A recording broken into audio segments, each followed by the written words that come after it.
चौथा अध्याय गोकर्णोपाख्यान प्रारंभ। सूत जी कहते हैं, मुनिवर, उस समय अपने भक्तों के चित्त में अलौकिक भक्ति का प्रादुर्भाव हुआ देख भक्त वत्सल श्री भगवान अपना धाम छोड़कर वहां पधारे। उनके गले में वनमाला शोभा पा रही थी। श्री अंग सजल जलधर के समान श्याम वर्ण था। उस पर मनोहर पीतांबर सुशोभित था। कटि प्रदेश करधनी की लड़ियों से सुसज्जित था। सिर पर मुकुट की लटक और कानों में कुंडलों की झलक देखते ही बनती थी। वे त्रिभंग ललित भाव से खड़े हुए चित्त को चुराए लेते थे। वक्षस्थल पर कौस्तुभ मणि दमक रही थी। सारा श्रीअंग हरिचंदन से चर्चित था। उस रूप की शोभा क्या कहें। उसने तो मानो करोड़ों कामदेवों की रूप माधुरी छीन ली थी। वे परमानंद चिन्मूर्ति मधुराति मधुर मुरलीधर ऐसी अनुपम छवि से अपने भक्तों के निर्मल चित्तों में आविर्भूत हुए। भगवान के नित्य लोक निवासी लीला परिकर उद्धवादि वहां गुप्त रूप से उस कथा को सुनने के लिए आए हुए थे। प्रभु के प्रकट होते ही चारों ओर जय हो की ध्वनि होने लगी। उस समय भक्ति रस का अद्भुत प्रवाह चला। बार बार अबीर गुलाल और पुष्पों की वर्षा तथा शंख ध्वनि होने लगी। उस सभा में जो लोग बैठे थे उन्हें अपने देह, गेह और आत्मा की भी कोई सुधि न रही। उनकी ऐसी तन्मयता देखकर नारद जी कहने लगे, मुनीश्वर गण, आज सप्ताह श्रवण की मैंने यह बड़ी ही अलौकिक महिमा देखी। यहां तो जो बड़े मूर्ख, दुष्ट और पशु पक्षी भी हैं, वे सभी अत्यंत निष्पाप हो गए हैं। अतः इसमें संदेह नहीं कि कलिकाल में चित्त की शुद्धि के लिए इस भागवत कथा के समान मर्त्य लोक में पाप पुंज का नाश करने वाला कोई दूसरा पवित्र साधन नहीं है। मुनिवर, आप लोग बड़े कृपालु हैं। आपने संसार के कल्याण का विचार करके यह बिल्कुल निराला ही मार्ग निकाला है। आप कृपया यह तो बताइए कि इस कथा रूप सप्ताह यज्ञ के द्वारा संसार में कौन कौन लोग पवित्र हो जाते हैं।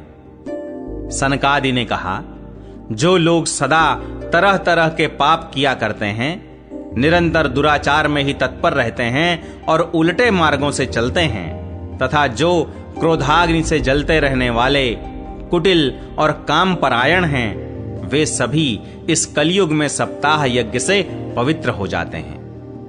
जो सत्य से च्युत, माता पिता की निंदा करने वाले, तृष्णा के मारे व्याकुल, आश्रम धर्म से रहित, दंभी, दूसरों की उन्नति देखकर कुढ़ने वाले और दूसरों को दुख देने वाले हैं, वे भी कलयुग में सप्ताह यज्ञ से पवित्र हो जाते हैं। जो मदिरापान, ब्रह्म हत्या, सुवर्ण की चोरी, गुरु स्त्री गमन और विश्वासघात, ये 5 महापाप करने वाले, छल छद्म परायण, क्रूर, पिशाचों के समान निर्दयी, ब्राह्मणों के धन से पुष्ट होने वाले और व्यभिचारी हैं, वे भी कलयुग में सप्ताह यज्ञ से पवित्र हो जाते हैं। जो दुष्ट आग्रह पूर्वक सर्वदा मन, वाणी या शरीर से पाप करते रहते हैं, दूसरे के धन से ही पुष्ट होते हैं तथा मलिन मन और दुष्ट हृदय वाले हैं, वे भी कलयुग में सप्ताह यज्ञ से पवित्र हो जाते हैं। नारद जी, अब हम तुम्हें इस विषय में एक प्राचीन इतिहास सुनाते हैं। उसके सुनने से ही सब पाप नष्ट हो जाते हैं। पूर्व काल में तुंगभद्रा नदी के तट पर एक अनुपम नगर बसा हुआ था। वहां सभी वर्णों के लोग अपने अपने धर्मों का आचरण करते हुए सत्य और सत्कर्मों में तत्पर रहते थे। उस नगर में समस्त वेदों का विशेषज्ञ और श्रौत स्मार्त कर्मों में निपुण एक आत्मदेव नामक ब्राह्मण रहता था। वह साक्षात दूसरे सूर्य के समान तेजस्वी था। वह धनी होने पर भी भिक्षाजीवी था। उसकी प्यारी पत्नी धुंधुली कुलीन एवं सुंदरी होने पर भी सदा अपनी बात पर अड़ जाने वाली थी। उसे लोगों की बात करने में सुख मिलता था। स्वभाव था क्रूर, प्रायः कुछ न कुछ बकवाद करती रहती थी। गृह कार्य में निपुण थी, कृपण थी और थी झगड़ालू भी। इस प्रकार ब्राह्मण दंपति प्रेम से अपने घर में रहते और विहार करते थे। उनके पास अर्थ और भोग विलास की सामग्री बहुत थी। घर द्वार भी सुंदर थे, परंतु उससे उन्हें सुख नहीं था। जब अवस्था बहुत ढल गई, तब उन्होंने संतान के लिए तरह तरह के पुण्य कर्म आरंभ किए और वे दीन दुखियों को गौ, पृथ्वी, सुवर्ण और वस्त्रादि दान करने लगे। इस प्रकार धर्म मार्ग में उन्होंने अपना आधा धन समाप्त कर दिया, तो भी उन्हें पुत्र या पुत्री किसी का भी मुख देखने को न मिला। इसलिए अब वह ब्राह्मण बहुत ही चिंतातुर रहने लगा। एक दिन वह ब्राह्मण देवता बहुत दुखी होकर घर से निकलकर वन को चल दिया। दोपहर के समय उसे प्यास लगी, इसलिए वह एक तालाब पर आया। संतान के अभाव के दुख ने उसके शरीर को बहुत सुखा दिया था, इसलिए थक जाने के कारण जल पीकर वह वहीं बैठ गया। 2 घड़ी बीतने पर वहां एक सन्यासी महात्मा आए। जब ब्राह्मण देवता ने देखा कि वे जल पी चुके हैं, तब वह उनके पास गया और चरणों में नमस्कार करने के बाद सामने खड़े होकर लंबी लंबी सांसें लेने लगा। सन्यासी ने पूछा, कहो ब्राह्मण देवता, रोते क्यों हो? ऐसी तुम्हें क्या भारी चिंता है? तुम जल्दी ही मुझे अपने दुख का कारण बताओ। ब्राह्मण ने कहा, महाराज, मैं अपने पूर्व जन्म के पापों से संचित दुख का क्या वर्णन करूं? अब मेरे पितर मेरे द्वारा दी हुई जलांजलि के जल को अपनी चिंता जनित सांस से कुछ गर्म करके पीते हैं। देवता और ब्राह्मण मेरा दिया हुआ प्रसन्न मन से स्वीकार नहीं करते। संतान के लिए मैं इतना दुखी हो गया हूं कि मुझे सब सूना ही सूना दिखाई देता है। मैं प्राण त्यागने के लिए यहां आया हूं। संतानहीन जीवन को धिक्कार है, संतानहीन गृह को धिक्कार है, संतानहीन धन को धिक्कार है और संतानहीन कुल को धिक्कार है। मैं जिस गाय को पालता हूं वह भी सर्वथा बांझ हो जाती है।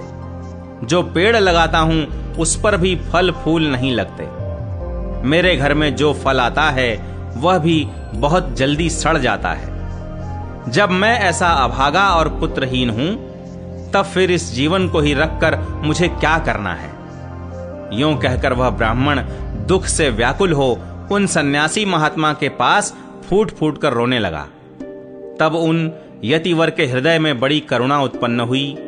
वे योगनिष्ठ थे। उन्होंने उसके ललाट की रेखाएं देखकर सारा वृत्तांत जान लिया और फिर उसे विस्तार पूर्वक कहने लगे। सन्यासी ने कहा, ब्राह्मण देवता, इस प्रजा प्राप्ति का मोह त्याग दो। कर्म की गति प्रबल है। विवेक का आश्रय लेकर संसार की वासना छोड़ दो। विप्रवर, सुनो, मैंने इस समय तुम्हारा प्रारब्ध देखकर निश्चय किया है कि 7 जन्म तक तुम्हारे कोई संतान किसी प्रकार नहीं हो सकती। पूर्व काल में राजा सगर एवं अंग को संतान के कारण दुख भोगना पड़ा था। ब्राह्मण, अब तुम कुटुंब की आशा छोड़ दो। सन्यास में ही सब प्रकार का सुख है। ब्राह्मण ने कहा, महात्मा जी, विवेक से मेरा क्या होगा?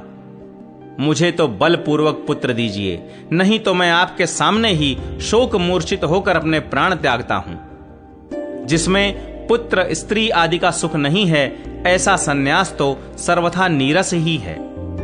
लोक में सरस तो पुत्र पौत्रादि से भरा पूरा गृहस्थाश्रम ही है। ब्राह्मण का ऐसा आग्रह देखकर उन तपोधन ने कहा, विधाता के लेख को मिटाने का हठ करने से राजा चित्रकेतु को बड़ा कष्ट उठाना पड़ा था। इसलिए दैव जिसके उद्योग को कुचल देता है, उस पुरुष के समान तुम्हें भी पुत्र से सुख नहीं मिल सकेगा। तुमने तो बड़ा हठ पकड़ रखा है और अर्थी के रूप में तुम मेरे सामने उपस्थित हो। ऐसी दशा में मैं तुमसे क्या कहूं? जब महात्मा जी ने देखा कि यह किसी प्रकार अपना आग्रह नहीं छोड़ता, तब उन्होंने उसे एक फल देकर कहा, इसे तुम अपनी पत्नी को खिला देना, इससे उसके एक पुत्र होगा। तुम्हारी स्त्री को 1 साल तक सत्य, शौच, दया, दान और एक समय एक ही अन्न खाने का नियम रखना चाहिए। यदि वह ऐसा करेगी तो बालक बहुत शुद्ध स्वभाव वाला होगा। यों कहकर वे योगिराज चले गए और ब्राह्मण अपने घर लौट आया। वहां आकर उसने वह फल अपनी स्त्री के हाथ में दे दिया और स्वयं कहीं चला गया। उसकी स्त्री तो कुटिल स्वभाव की थी ही। वह रो रोकर अपनी एक सखी से कहने लगी, सखी, मुझे तो बड़ी चिंता हो गई। मैं तो यह फल नहीं खाऊंगी। फल खाने से गर्भ रहेगा और गर्भ से पेट बढ़ जाएगा, फिर कुछ खाया पिया जाएगा नहीं। इससे मेरी शक्ति क्षीण हो जाएगी और तब बता घर का धंधा कैसे होगा। और दैववश यदि कहीं गांव में डाकुओं का आक्रमण हो गया तो गर्भिणी स्त्री कैसे भागेगी। यदि सुखदेव जी की तरह यह गर्भ भी पेट में ही रह गया तो इसे बाहर कैसे निकाला जाएगा। और कहीं प्रसव काल के समय वह टेढ़ा हो गया तो फिर प्राणों से ही हाथ धोना पड़ेगा। यों भी प्रसव के समय बड़ी भयंकर पीड़ा होती है। मैं सुकुमारी भला ये सब कैसे सह सकूंगी। मैं जब दुर्बल पड़ जाऊंगी तब ननद रानी आकर घर का सब माल मत्ता समेट ले जाएंगी और मुझसे तो सत्य शौचादि नियमों का पालन होना भी कठिन ही जान पड़ता है। जो स्त्री बच्चा जनती है उसे उस बच्चे के लालन पालन में भी बड़ा कष्ट होता है। मेरे विचार से तो वंध्या या विधवा स्त्रियां ही सुखी हैं। मन में ऐसे ही तरह तरह के कुतर्क उठने से उसने वह फल नहीं खाया और जब उसके पति ने पूछा, फल खा लिया? तब उसने कह दिया, हां खा लिया। एक दिन उसकी बहन अपने आप ही उसके घर आई। तब उसने अपनी बहन को सारा वृत्तांत सुनाकर कहा कि मेरे मन में इसकी बड़ी चिंता है।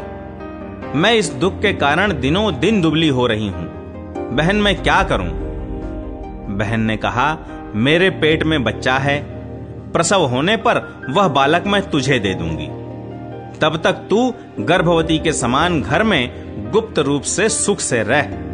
तू मेरे पति को कुछ धन दे देगी तो वे तुझे अपना बालक दे देंगे। हम ऐसी युक्ति करेंगी कि जिसमें सब लोग यही कहें कि इसका बालक 6 महीने का होकर मर गया और मैं नित्य प्रति तेरे घर आकर उस बालक का पालन पोषण करती रहूंगी। तू इस समय इसकी जांच करने के लिए यह फल गौ को खिला दे। ब्राह्मणी ने स्त्री स्वभाववश जो जो उसकी बहन ने कहा था वैसे ही सब किया। इसके पश्चात समयानुसार जब उस स्त्री के पुत्र हुआ तब उसके पिता ने चुपचाप लाकर उसे धुंधली को दे दिया और उसने आत्मदेव को सूचना दे दी कि मेरे सुखपूर्वक बालक हो गया है। इस प्रकार आत्मदेव के पुत्र हुआ सुनकर सब लोगों को बड़ा आनंद हुआ। ब्राह्मण ने उसका जात कर्म संस्कार करके ब्राह्मणों को दान दिया और उसके द्वार पर गाना बजाना तथा अनेक प्रकार के मांगलिक कृत्य होने लगे। धुंधुली ने अपने पति से कहा, मेरे स्तनों में तो दूध ही नहीं है, फिर गौ आदि किसी अन्य जीव के दूध से मैं इस बालक का किस प्रकार पालन करूंगी। मेरे बहन के अभी बालक हुआ था, वह मर गया है। उसे बुलाकर अपने यहां रख लें तो वह आपके इस बच्चे का पालन पोषण कर लेगी। तब पुत्र की रक्षा के लिए आत्मदेव ने वैसा ही किया तथा माता धुंधुली ने उस बालक का नाम धुंधुकारी रखा। इसके बाद 3 महीने बीतने पर उस गौ के भी एक मनुष्याकार बच्चा हुआ।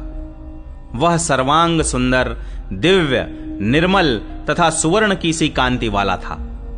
उसे देखकर ब्राह्मण देवता को बड़ा आनंद हुआ और उसने स्वयं ही उसके सब संस्कार किए। इस समाचार से और सब लोगों को भी बड़ा आश्चर्य हुआ और वे बालक को देखने के लिए आए तथा आपस में कहने लगे, देखो भाई, अब आत्मदेव का कैसा भाग्योदय हुआ है। कैसे आश्चर्य की बात है कि गौ के भी ऐसा दिव्य रूप बालक उत्पन्न हुआ है। दैव योग से इस गुप्त रहस्य का किसी को भी पता न लगा।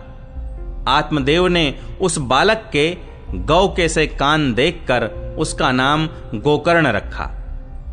कुछ काल बीतने पर वे दोनों बालक जवान हो गए। उनमें गोकर्ण तो बड़ा पंडित और ज्ञानी हुआ, किंतु धुंधुकारी बड़ा ही दुष्ट निकला। स्नान शौचादि ब्राह्मणोचित आचारों का उसमें नाम भी न था और न खान पान का ही कोई परहेज था। क्रोध उसमें बहुत बढ़ा चढ़ा था। वह बुरी बुरी वस्तुओं का संग्रह किया करता था। मुर्दे के हाथ से छुआया हुआ अन्न भी खा लेता था। दूसरों की चोरी करना और सब लोगों से द्वेष बढ़ाना उसका स्वभाव बन गया था। छिपे छिपे वह दूसरों के घरों में आग लगा देता था। दूसरों के बालकों को खिलाने के लिए गोद में लेता और उन्हें चट कुएं में डाल देता। हिंसा का उसे व्यसन सा हो गया था। हर समय वह अस्त्र शस्त्र धारण किए रहता और बेचारे अंधे और दीन दुखियों को व्यर्थ तंग करता रहता। चांडालों से उसका विशेष प्रेम था। बस हाथ में फंदा लिए कुत्तों की टोली के साथ शिकार की टोह में घूमता रहता। वेश्याओं के जाल में फंसकर उसने अपने पिता की सारी संपत्ति नष्ट कर दी। एक दिन माता पिता को मार पीट कर घर के सब बर्तन भांडे उठा ले गया। इस प्रकार जब सारी संपत्ति स्वाहा हो गई, तब उसका कृपण पिता फूट फूट कर रोने लगा और बोला, इससे तो इसकी मां का बांझ रहना ही अच्छा था। कुपुत्र तो बड़ा ही दुखदाई होता है। अब मैं कहां रहूं, कहां जाऊं? मेरे इस संकट को कौन काटेगा? हाय, मेरे ऊपर तो बड़ी विपत्ति आ पड़ी है। इस दुख के कारण अवश्य मुझे एक दिन प्राण छोड़ने पड़ेंगे। उसी समय परम ज्ञानी गोकर्ण जी वहां आए और उन्होंने पिता को वैराग्य का उपदेश करते हुए बहुत समझाया। वे बोले, पिताजी, यह संसार असार है। यह अत्यंत दुख रूप और मोह में डालने वाला है। पुत्र किसका, धन किसका? स्नेहवान पुरुष रात दिन दीपक के समान जलता रहता है। सुख न तो इंद्र को है और न चक्रवर्ती राजा को ही। सुख है तो केवल विरक्त एकांत जीवी मुनि को। यह मेरा पुत्र है, इस अज्ञान को छोड़ दीजिए। मोह से नरक की प्राप्ति होती है। यह शरीर तो नष्ट होगा ही, इसलिए सब कुछ छोड़कर वन में चले जाइए। गोकर्ण के वचन सुनकर आत्मदेव वन में जाने के लिए तैयार हो गया और उनसे कहने लगा, बेटा, वन में रहकर मुझे क्या करना चाहिए, यह मुझसे विस्तार पूर्वक कहो। मैं बड़ा मूर्ख हूं। अब तक कर्मवश स्नेह पाश में बंधा हुआ अपंग की भांति इस घर रूप अंधेरे कुएं में ही पड़ा रहा हूं। तुम बड़े दयालु हो, इससे मेरा उद्धार करो। गोकर्ण ने कहा, पिताजी, यह शरीर हड्डी, मांस और रुधिर का पिंड है। इसे आप मैं मानना छोड़ दें और स्त्री पुत्रादि को अपना कभी न माने। इस संसार को रात दिन क्षण भंगुर देखें। इसकी किसी भी वस्तु को स्थायी समझकर उसमें राग न करें। बस एकमात्र वैराग्य रस के रसिक होकर भगवान की भक्ति में लगे रहें। भगवत भजन ही सबसे बड़ा धर्म है। निरंतर उसी का आश्रय लिए रहें। अन्य सब प्रकार के लौकिक धर्मों से मुख मोड़ लें। सदा साधु जनों की सेवा करें। भोगों की लालसा को पास न फटकने दें तथा जल्दी से जल्दी दूसरों के गुण दोषों का विचार करना छोड़कर एकमात्र भगवत सेवा और भगवान की कथाओं के रस का ही पान करें। इस प्रकार पुत्र की वाणी से प्रभावित होकर आत्मदेव ने घर छोड़ दिया और वन की यात्रा की। यद्यपि उसकी आयु उस समय 60 वर्ष की हो चुकी थी, फिर भी बुद्धि में पूरी दृढ़ता थी। वहां रात दिन भगवान की सेवा पूजा करने से और नियम पूर्वक भागवत के 10वें स्कंध का पाठ करने से उसने भगवान श्री कृष्णचंद्र को प्राप्त कर लिया।